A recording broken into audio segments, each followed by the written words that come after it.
तो अभी हम लोग आ चुके हैं बिल्कुल हमारे नॉर्मल स्क्रीन के ऊपर। एंड दोस्तों इस वीडियो में हम लोग बात करने वाले हैं दो धमाकेदार कंपनीज जिनके क्वार्टर 4 के रिजल्ट आज के दिन हम लोग को देखने को यहाँ पे मिलने वाले हैं। दोनों कंपनी के नंबर सामने यहाँ पे आ चुके हैं। तो चलिए, पहली कंपनी है दोस्तों जिसका नाम है FL India. Yes, FL India की बात करें, कमाल के इसने रिटर्न्स देके रखे हुए हैं। अगर आप मैक्सिमम चार्ट पैटर्न को भी देखेंगे तो अभी भी नेट रिटर्न्स कितने 446% के। एंड डोंट फॉरगेट, इसके बीच में एक कॉर्पोरेट एक्शन भी है बोनस स्प्लिट की। अगर हम लोग बात करें तो ये उससे भी कई गुना ज़्यादा रिटर्न है कंपाउंडिंग को पकड़कर। ठीक है, सो एफएल इंडिया के नंबर कैसे रहे वो हम लोग को फटाफट एक ओवरव्यू यहाँ पे लेना है। एंड आप सभी लोगों को पता ही है दोस्तों कि एफएल इंडिया किस सेक्टर से बिलोंग करती है। मतलब टेक्नोलॉजी, टेक सेक्टर के ही अंडर हम लोग को ये कंपनी आती हुई देखने को मिल जाती है।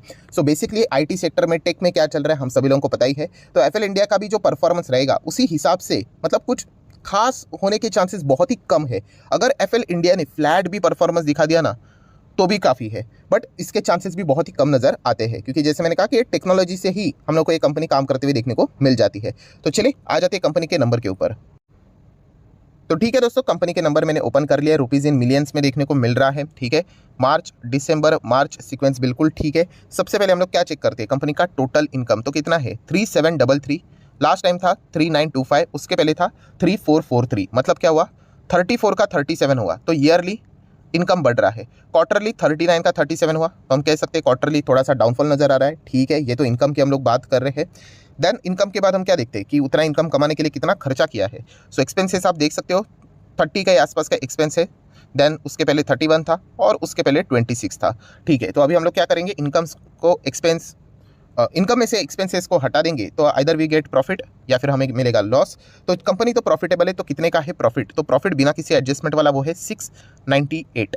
इसके पहले कितना था 800 का प्रॉफिट 3 महीने पहले, और उसके पहले 767। सो ईयरली बात करें 767 का प्रॉफिट कितना हो गया, लगभग 700 ही बोल दो, फिर भी डाउन ही है। क्वार्टरली बात करें 800 था, वो भी कितना हो गया 698, वो भी डाउन है। मतलब कंपनी के परफॉर्मेंस की अगर हम लोग बात करें, जैसे मैंने शुरुआत में आपको कहा था कि फ्लैट भी अगर आ जाता है तो भी मोर देन इनफ है। मैं इनकम देख के थोड़ा खुश हुआ था, ईयरली इनकम देख के, बट अल्टीमेटली हम कह सकते हैं एक्सपेंसेस कंपनी के बहुत बड़े हैं। सो कंक्लूजन क्या निकला, कंक्लूजन ये निकला कि जो एनपीबीटी है वो कंपनी का दोनों स्तर पर हम लोग को गिरते हुए देखने को मिल रहा है, चाहे हम क्वार्टरली बात करें या फिर ईयरली बात करें।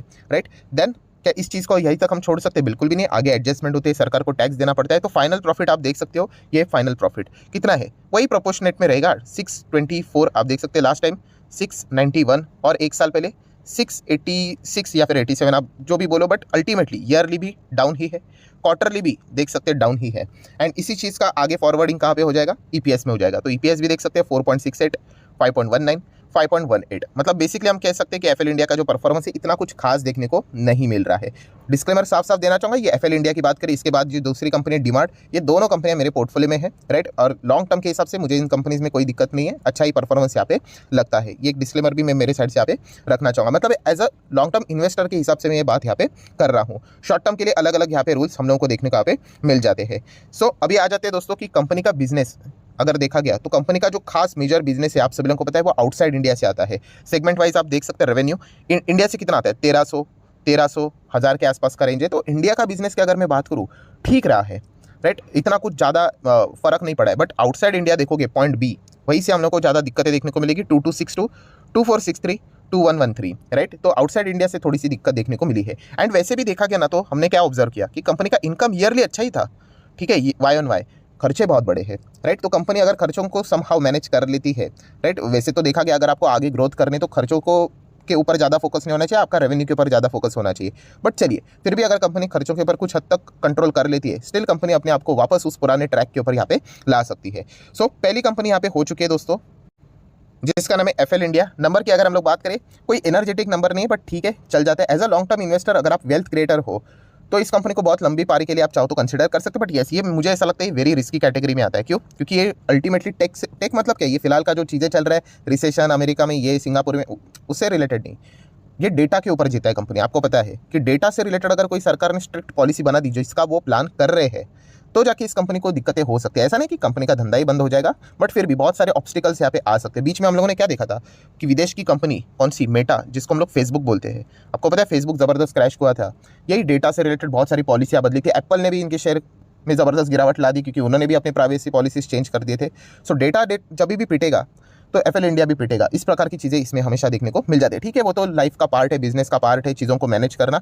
ओवरऑल देखा गया तो कंपनी का लॉन्ग टर्म का काबिलियत बहुत ही अच्छा नजर यहाँ पे आ जाता है, बट नंबर्स की बात करें इतने एनर्जेटिक देखने को नहीं मिले। जिसका नाम है एवेन्यू सुपरमार्ट, जिसको हम लोग प्यार से डीमार्ट के नाम से भी जानते हैं।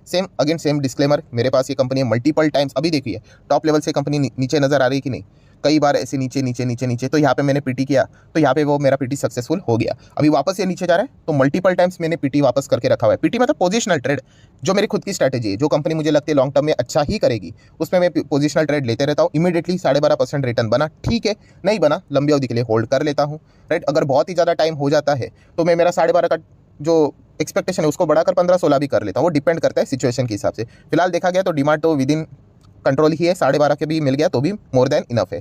सो ये डिस्क्लेमर देना इंपॉर्टेंट है। अभी आ जाते हैं दोस्तों कि कंपनी के नंबर कैसे रहे। तो ठीक है, कंपनी के नंबर ओपन कर लिए। जो लोग पहली बार विजिट कर रहे हैं, मैं आपको बताना चाहूँगा दोस्तों, डीमार्ट के जो क्वार्टर ऑन क्वार्टर नंबर रहेंगे वो आपको डाउन ही देखने को मिलेंगे। इसमें कोई रॉकेट साइंस नहीं है। क्यों?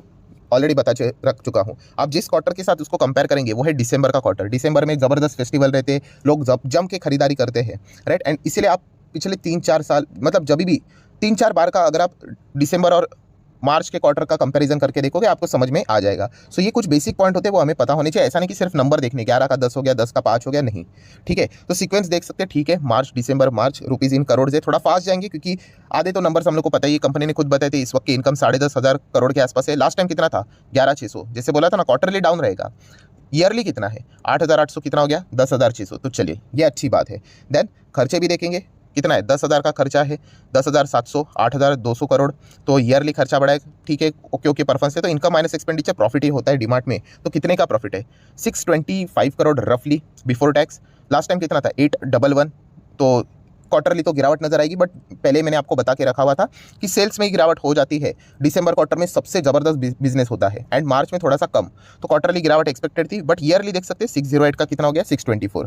तो पिछले टाइम का जो मार्च था और इस वक्त का मार्च, उसमें थोड़ा सा जंप नजर आ रहा है। तो इसको हम लोग थोड़ा ओके परफॉर्मेंस बोल सकते हैं। देन सरकार को टैक्स देना पड़ेगा एंड सब कुछ एडजस्टमेंट के बाद फाइनल प्रॉफिट किधर गया? तो ये नेट प्रॉफिट फाइनल कितना? 460।